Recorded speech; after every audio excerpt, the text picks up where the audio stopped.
25 me he encontrado con una vecina, que es la que vivía en el inmueble siniestrado, y la he saludado, no me ha saludado, nada más bajar, pues ya he escuchado la explosión. Y eso realmente creo que salía del edificio.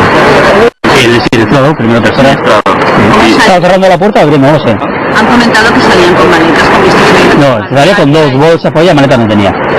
Salía con dos bolsas, con ropa, en fin, con varios enseres, y algo llevaba debajo del brazo, no sé, tampoco me fijaba mucho. Lo único que fijé es que llevaba los zapatos y los tenía en el suelo, con los calcetines, con serrana, que tampoco le he hecho hace tiempo que no es una mujer muy seria, y nada más le saludé, no me ha saludado, cosa que me llamó la atención, pero nada, me miró así como muy mal, no le hago mucho. No le hacía mucho caso, ¿no? Pero ella estaba parada. No sé si está enferma, pero desde luego no creo que funcione bien de arriba. No, tiene 43, 44, 45 años. Antes vivía con su hijo. Ahora creo que actualmente vivía solo. ¿Tenían problemas con los vecinos? Más que problemas, evidentemente no se habla con nadie.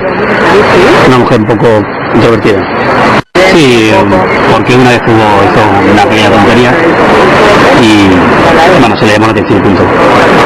Mojó la escalera con aceite y sal diciendo que había malos espíritus en la escalera y que había que expulsarlos. Estaba en el riero trasteando con sus cerraduras, porque tenía varias. O abriendo y cerrando, no lo sé. No te lo puedo decir. Lo que sé es que creo que salía porque luego del bar de abajo pues me ha dicho que sí, que ella también, él la vio salir a ella. Yo en ese momento debía estar en el kiosco comprando periódico y nada, minutos después ha sido la explosión. Y he salido y he visto un poco de la vivienda y digo, pues, ha sido ella.